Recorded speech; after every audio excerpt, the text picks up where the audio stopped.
গোপাল। মহারাজ আপনি? শুধু মহারাজ নয়, আমিও এসেছি। ওই দেখুন মহারাজ, কত ফুল। তাই তো, এ তো আমারই গাছের ফুল। ছি ছি গোপাল, শেষে তুমি ফুল চুরি করলে? হ্যাঁ, কি বলছেন? আমার যে কিছুই মাথায় ঢুকছে না মহারাজ। হ্যাঁ হ্যাঁ, এখন তো কিছুই মাথায় ঢুকবে না। চুরি করে ধরা পড়ে গেলে অমন একটু আধটু হয়, বুঝেছো? গোপাল, আমি তোমাকে 1 মাসের জন্য আমার রাজসভা থেকে বহিষ্কার করলাম। এই 1 মাস তোমার বেতনও কাটা যাবে। এটা চুরির শাস্তি। চলো চলো মন্ত্রী। বেশ হয়েছে, আমার পিছনে আর লাগতে এসো না গোপাল। ফল খুব খারাপ হয়ে যাবে বলে দিলাম। এই কথাটা কি একবারও ভেবেছেন? তাই তো, এটা তো ভাবিনি। আপনার মাথায় গোবর ভরা আছে মন্ত্রী মশাই। এই জন্যই তো আমি মন্ত্রীকে ভালোবেসে মাথা মোটা বলে ডাকি। সব হয়েছে ওই গোপালের জন্যে। বেটা আজ এসে থেকে আমার পিছনে জোঁকের মতন লেগে আছে। আমি গোপালকে ছাড়বো না, কিছুতেই না। এই অপমানের বদলা আমি নেবই নেব। এবার এমন একটা উপায় বার করতে হবে যাতে মহারাজ গোপালকে সারা জীবনের মতন রাজসভা থেকে বহিষ্কার করে দেন। কিন্তু কি উপায়, কি উপায়? পেয়েছি, একটা উপায় খুঁজে পেয়েছি। মহারাজ ফুল গাছ খুব ভালোবাসেন। ফুল গাছে ফোটা প্রত্যেকটা ফুলকে মহারাজ নিজের সন্তানের মতন স্নেহ করেন। তাই আমি কাল কাক ভরে রাজবাড়ির ফুল বাগান থেকে ফুল চুরি করে গোপালের বাড়িতে রেখে আসব, আর তারপর জমবে খেলা। আহা!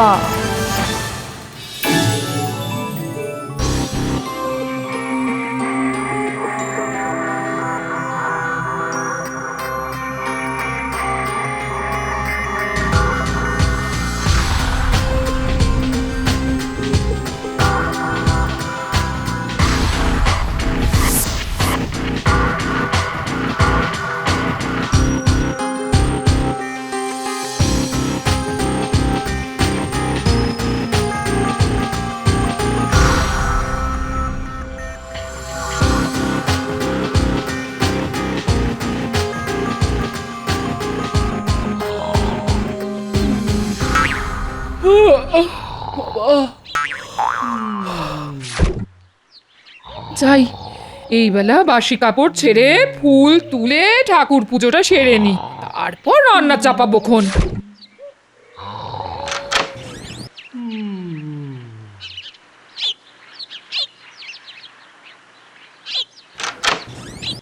উমা, এত ভোরে দোরগোড়ায় আবার ফুল কে রেখে গেল? এ নিশ্চয় পুঁটির কাজ। হ্যাঁ,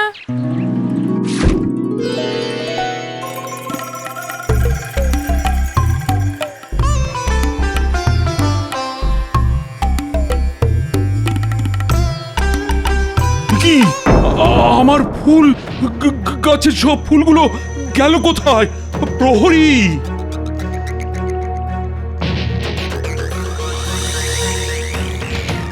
বলুন মহারাজ। এই আমার গাছের ফুলগুলো গেল কোথায়? কে তুলে নিয়ে গেল? হ্যাঁ হ্যাঁ, তাই তো, সকাল থেকে তো আমি এখানেই আছি মহারাজ। কই কাউকেই তো ঢুকতে দেখলাম না। তবে ফুলগুলো উড়ে গেল নাকি? ছত্ত সব! কি হলো মহারাজ, কি নিয়ে এত চিন্তা করছেন আপনি? আর বলো না মন্ত্রী, আজ সকালে উঠে দেখি রাজবাড়ির ফুল বাগান থেকে সব ফুল চুরি হয়ে গেছে।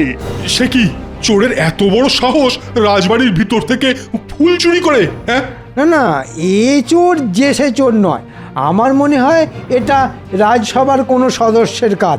কি এরকম কাজ কে করবে বলো দেখি? কেন মহারাজ, গোপাল। আমার মনে হয় গোপাল ভোরবেলা উঠে ফুল চুরি করেছে, তাইও এখনো পড়ে পড়ে ঘুমোচ্ছে। না না, গোপাল এমন কাজ করতেই পারে না। কেন পারে না শুনি? গোপাল কি সব কাজ আপনাকে জানিয়ে করে? মহারাজ এক্ষুনি চলুন গোপালের বাড়িতে, তাহলেই চোর হাতে নাতে ধরা পড়বে। হ্যাঁ, গোপালের বাড়িতে? আচ্ছা বেশ, তুমি যখন বলছো তখন চলো দেখি একবার।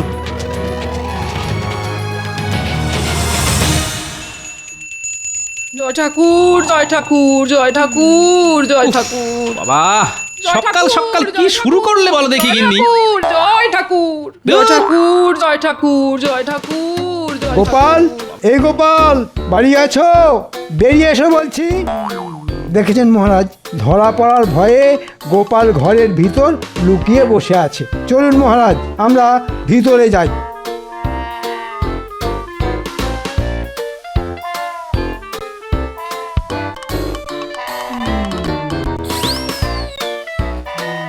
গোপাল, মহারাজ আপনি শুধু মহারাজ নয়, আমিও এসেছি। ওই দেখুন মহারাজ, কত ফুল। তাই তো, এ তো আমারই গাছের ফুল। ছি ছি গোপাল, শেষে তুমি ফুল চুরি করলে। হ্যাঁ কি বলছেন আমার যে কিছুই মাথায় ঢুকছে না মহারাজ। হ্যাঁ হ্যাঁ, এখন তো কিছুই মাথায় ঢুকবে না। চুরি করে ধরা পড়ে গেলে অমন একটু আধটু হয়, বুঝেছো? গোপাল, আমি তোমাকে 1 মাসের জন্য আমার রাজসভা থেকে বহিষ্কার করলাম। এই 1 মাস তোমার বেতনও কাটা যাবে। এটা চুরির শাস্তি। চলো চলো মন্ত্রী। বেশ হয়েছে, আমার পিছনে আর লাগবে এসো না গোপাল, ফল খুব খারাপ হয়ে যাবে বলে দিলাম।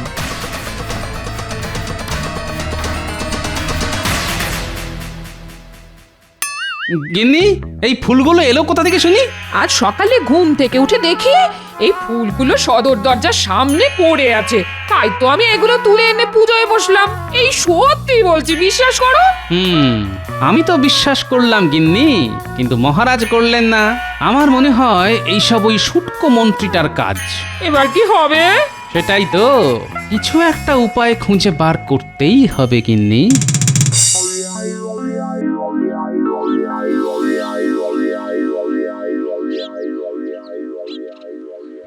ছি ছি ছি ছি ছি, গোপাল কিনা শেষে চুরি করলো। মহারাজ, মন্ত্রী যে, আমি আগামীকাল মুর্শিদাবাদে যাচ্ছি নবাব বাহাদুরের সঙ্গে দেখা করতে। তুমি এদিকটা বরং সামলে নিও। ফিরে এসে আমি গোপালের একটা ব্যবস্থা করব। ওকে ফুল চুরির ক্ষতিপূরণ দিতে হবে। আপনি কোনো চিন্তা করবেন না মহারাজ, আমি সব সামলে নেব।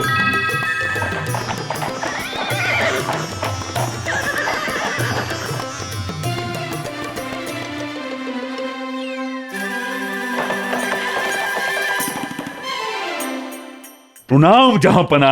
এসো এসো কৃষ্ণচন্দ্র, আমি এতক্ষণ তোমার জন্যই অপেক্ষা করছিলাম। কেমন আছেন আপনি নবাব বাহাদুর? হ্যাঁ হ্যাঁ হ্যাঁ হ্যাঁ, দিব্যি আছি, আমি দিব্যি আছি। আর রোজ 1 থালা করে বিরিয়ানি খেলে কেউ খারাপ থাকে নাকি? তা ঠিক, তা ঠিক। তার উপর মুর্শিদাবাদের শাহী বিরিয়ানি, নাম শুনলেই জিভে জল চলে আসে। জিভের জলকে আটকে রাখো কৃষ্ণচন্দ্র, না হলে আমি তুমি সবাই ভেসে যাবো। আজ কিন্তু তোমার জন্য শাহী বিরিয়ানি রান্না করা হয়েছে কৃষ্ণচন্দ্র। আজ আমরা একসঙ্গে বসে দুপুরের খাবার খাবো, বুঝলে? বাহ বাহ বাহ, এ তো বড় ভালো খবর। তারপর বলো, রাজকার্য কেমন চলছে তোমার? খুব ভালো, খুব ভালো। কি হলো? একটা পোড়া পোড়া গন্ধ পাচ্ছি নবাব বাহাদুর। মনে হয় রান্নাঘরে বিরিয়ানির হাঁড়ি পুড়ছে। না না, উজি নিজে দাঁড়িয়ে থেকে বিরিয়ানি রান্না করাচ্ছে, এ হতেই পারে না। আপনি বরং একবার দেখেই আসুন নবাব বাহাদুর।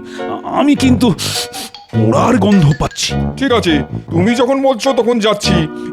তুমিও চলো আমার সঙ্গে।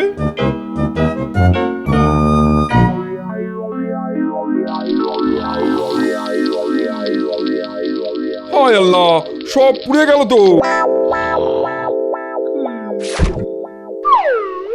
কে কে কে কে? এই মরকট, এখানে শুয়ে ঘুমানো হচ্ছে আর ওদিকে বিরিয়ানি পুড়ে যে ছাই হয়ে গেল। এই রে, চোখটা একটু লেগে এসেছিল জাহাপানা, তাই মানে খামোশ! ভাগ্যিস কৃষ্ণচন্দ্রের নাকে পোড়া গন্ধটা গিয়েছিল, না হলে তো আজ একটা বিপদ ঘটে যেত। জীবনে এই প্রথমবার নবাব বাহাদুর আমার প্রশংসা করলেন, তাও আবার আমার নাকের। সাবাস কৃষ্ণচন্দ্র, তোমার ঘ্রাণ শক্তি তো খুব ভালো, যাকে বলে একদম লাজবাব।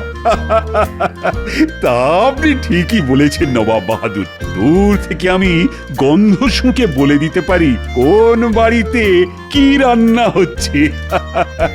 মানে এটাই আমার নাকের ক্ষমতা। কৃষ্ণচন্দ্র নিজের প্রশংসা শুনে বড্ড লাফাচ্ছে দেখছি। না না না, এবার একটা কিছু করতে হবে।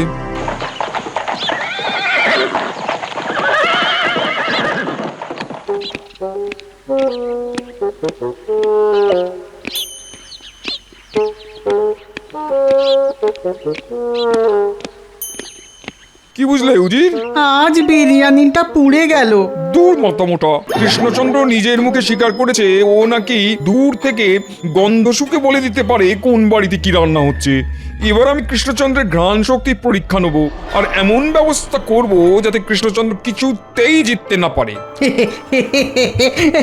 বুঝেছি জাহাপানা, বুঝেছি। উজির, আমি কালই কৃষ্ণনগর যাব, কিন্তু তার আগে মহারাজ, এবার আপনি গোপালের একটা ব্যবস্থা করুন। ওকে শুধু 1 মাসের জন্য বহিষ্কার করলে শাস্তিটা বড্ড কম হয়ে যাবে। ঠিক ঠিক বলেছ মন্ত্রী, গোপালকে ক্ষতিপূরণ বাবদ 10 মোহর দিতে হবে। এবার ঠিক আছে মহারাজ। নবাব বাহাদুর, আপনি তোমার পরীক্ষা নিতে এলাম কৃষ্ণচন্দ্র। পরীক্ষা? কিসের পরীক্ষা নবাব বাহাদুর? গতকাল তুমি কি বলেছিলে মনে আছে? বলেছিলে তুমি নাকি দূর থেকে গন্ধ শুকে বলে দিতে পারো কোন বাড়িতে কি রান্না হচ্ছে। বড্ড দিমাগ হয়েছে তোমার নিজের ঘ্রাণ শক্তির উপরে, তাই তোমাকে আমার কাছে পরীক্ষা দিয়ে প্রমাণ করতে হবে সেটা। সে কি? কিন্তু কিভাবে সেটা প্রমাণ করব নবাব বাহাদুর? এই তো আমি সব ব্যবস্থা করে নিয়েই এসেছি। দেখতে পাচ্ছ উজিরের হাতে 2টো সাদা ফুলের মালা আছে। এর মধ্যে একটা আসল ফুলের মালা, আরেকটা কাগজের ফুলের মালা। তোমাকে শুধু গন্ধ শুকে চিনতে হবে কোনটা আসল ফুলের মালা। ও, এই ব্যাপার। তবে একটা শর্ত আছে কৃষ্ণচন্দ্র, তোমাকে এই কাজটা করতে হবে মালা থেকে 10 হাত দূরে দাঁড়িয়ে। নয়, হ্যাঁ, তোমার হাতে আজকের দিনটা সময়। আজকের মধ্যে গন্ধ শুকে আসল আর নকল ফুলের মালার তফাৎ করতে না পারলে আমি তোমার গর্দান নেবো, এই আমি বলে দিলাম। চলো উজির, আজ কৃষ্ণচন্দ্রের গর্দান নিয়েই তবে মুর্শিদাবাদে ফিরবো। চলুন চলুন জাহাপানা, চলুন।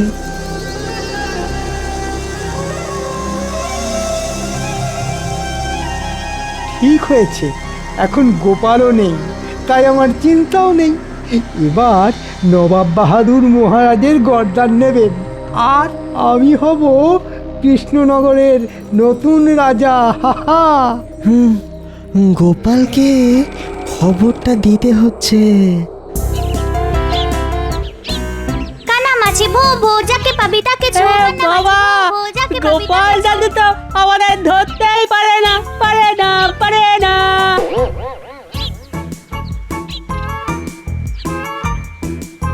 কানামাছি ভো যাকে পাবি তাকে বাবা,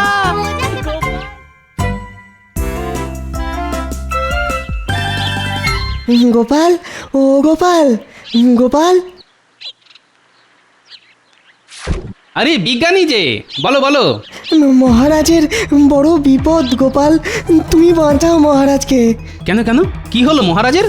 দেখতে পাচ্ছ উজিরের হাতে 2টো সাদা ফুলের মালা আছে। এর মধ্যে একটা আসল ফুলের মালা, আরেকটা কাগজের ফুলের মালা। তোমাকে শুধু গন্ধ শুকে চিনতে হবে কোনটা আসল ফুলের মালা। তবে একটা শর্ত আছে কৃষ্ণচন্দ্র, তোমাকে এই কাজটা করতে হবে মালা থেকে 10 হাত দূরে দাঁড়িয়ে। তোমার হাতে আজকের দিনটা সময়। আজকের মধ্যে গন্ধ শুকে আসল আর নকল ফুলের মালার তফাৎ করতে না পারলে আমি তোমার গর্দান নেবো, এই আমি বলে দিলাম। পেয়েছি একটা সুযোগ। ঠিক আছে বিজ্ঞানী, আমি যাব, কিন্তু গোপাল সেজে নয়, ছদ্মবেশে। আর শুধু নবাব বাহাদুরকে নয়, যে আমার বাড়িতে ফুল রেখে গেছে তাকেও গোপাল আচ্ছা করে শিক্ষা দেবে।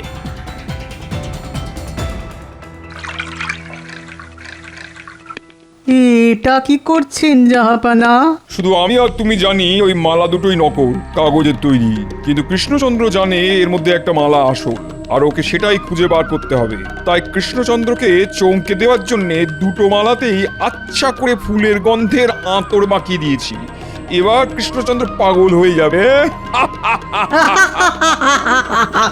আপনি মহান, মহান জাহাপানা।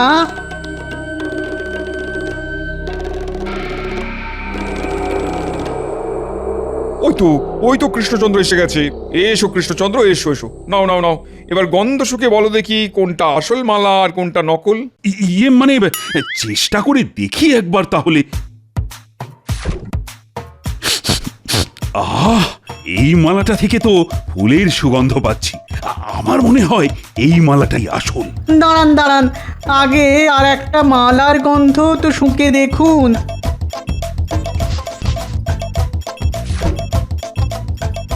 এ কি, এই মালা থেকেও তো একই রকম সুগন্ধ বেরোচ্ছে। কৃষ্ণচন্দ্র এবার ফাঁদে পড়েছে। আমাকে আর একটু সময় দিন নবাব বাহাদুর। আজকের মধ্যে তোমাকে আসল মালাটা খুঁজে বার করতেই হবে কিন্তু কৃষ্ণচন্দ্র। সবে তো সকাল, এখনো তোমার হাতে সন্ধে পর্যন্ত সময় আছে।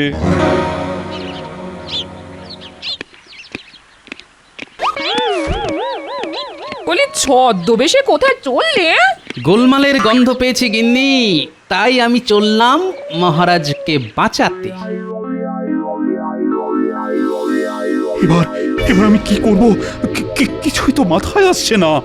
আপনি চিন্তা করবেন না, সব ঠিক হয়ে যাবে। কিচ্ছু ঠিক হবে না রানী, কিচ্ছু ঠিক হবে না। গোপাল কোথায়? গোপালকে একবার ডেকে পাঠান না আপনি। ওর মুখে আমি গোপালের সামনে গিয়ে দাঁড়াবো বলো তো রানী? আমি যে গোপালকে নিজের মুখে রাজসভা থেকে বহিষ্কারের কথা বলেছি। না না, গোপাল কিচ্ছু মনে করবে না। গোপালের সত্যি মিথ্যে বিচার করার ক্ষমতা আছে। কিন্তু তার আগে বলুন তো, আপনাকে কে বললো গোপাল চুরি করেছে?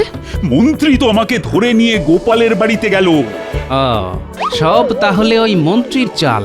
না, আগে নবাব বাহাদুরকে তো শিক্ষা দিই, তারপর মন্ত্রীকে দেখে নিচ্ছি। ফট ফট ফট ঝট ফট। আপনি কে সাধু বাবা? আমার নাম তালা বাবা নন্দ। ভাগ্যের তালা চাবি সব আমার হাতে থাকে। আমি চাইলে কারুর কপালে তালা লাগিয়ে তাকে ভিখারি করে দিতে পারি। আবার চাইলে কপালের তালা খুলে তাকে ভিখারি থেকে সোজা রাজাও বানিয়ে দিতে পারি। আমাকে বাঁচান সাধু বাবা, আমি মহা বিপদে পড়েছি।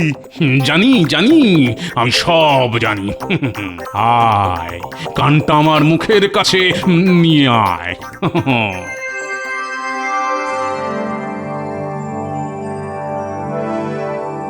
বাহ বাবা বাহ, এ তো দারুণ উপায়। যা, গিয়ে নবাবের মুখের উপর জবাব দিয়ে আয়। ততক্ষণে আমি তোর ঘরে তোর পালঙ্কে শুয়ে একটু বিশ্রাম নিয়ে নি। হ্যাঁ, এমন সাধু বাবা তো আগে দেখিনি। আজ থেকে আপনি আমাকে নিজের দলে নিন নবাব বাহাদুর, আমাকে একটা সুযোগ অন্তত দিন।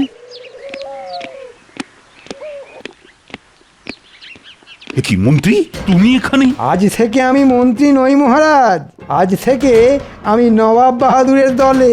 তাই নাকি?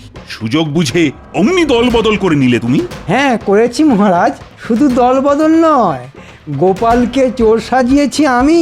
হ্যাঁ? আমি নিজে রাজবাড়ি থেকে ফুল চুরি করে গোপালের ঘরের সামনে রেখে এসেছিলাম, আর বেচারা গোপালটা শাস্তি পেল কোনো দোষ না করে। হ্যাঁ কি কৃষ্ণচন্দ্র, সময় কিন্তু কমে আসছে, তাড়াতাড়ি করো। আমি তৈরি নবাব বাহাদুর। প্রহরী,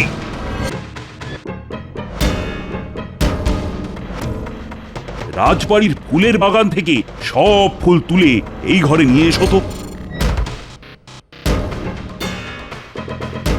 এবার ওই ফুলগুলো জানলার ধারে সাজিয়ে রেখে দাও।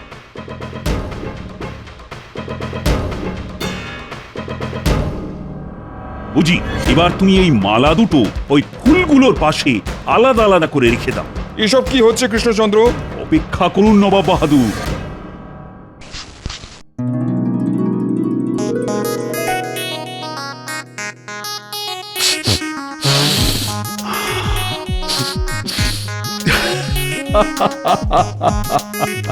নবাব বাহাদুর, এই মালা দুটোই নকল, দুটোই কাগজের ফুলের তৈরি। হ্যাঁ, বলো কি? এটাই আমার উত্তর নবাব বাহাদুর। এবার আপনি বলুন, আমি ঠিক না ভুল? এ কি হলো জাহাবানা, রাজা কৃষ্ণচন্দ্র কি করে সত্যিটা বলে দিল? সেটাই তো আমি ভেবে পাচ্ছি না। হ্যাঁ মহারাজ জিতে গেলেন। মহারাজ, আমি আপনার মন্ত্রী মহারাজ, শুধু আপনার মন্ত্রী, আমাকে ক্ষমা করে দিন।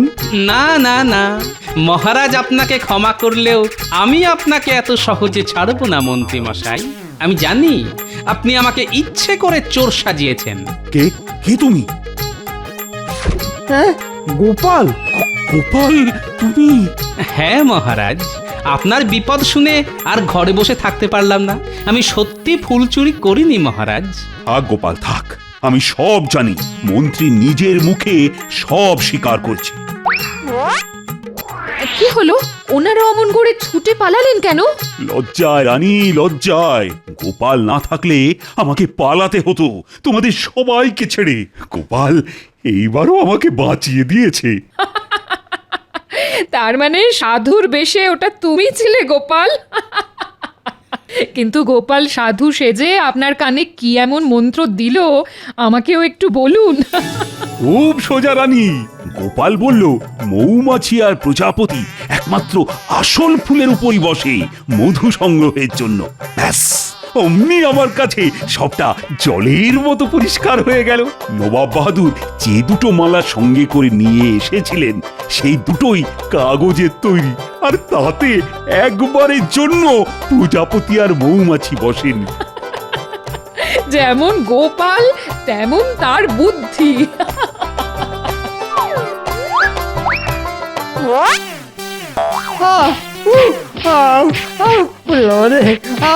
লাগছে লাগছে মহারাজ।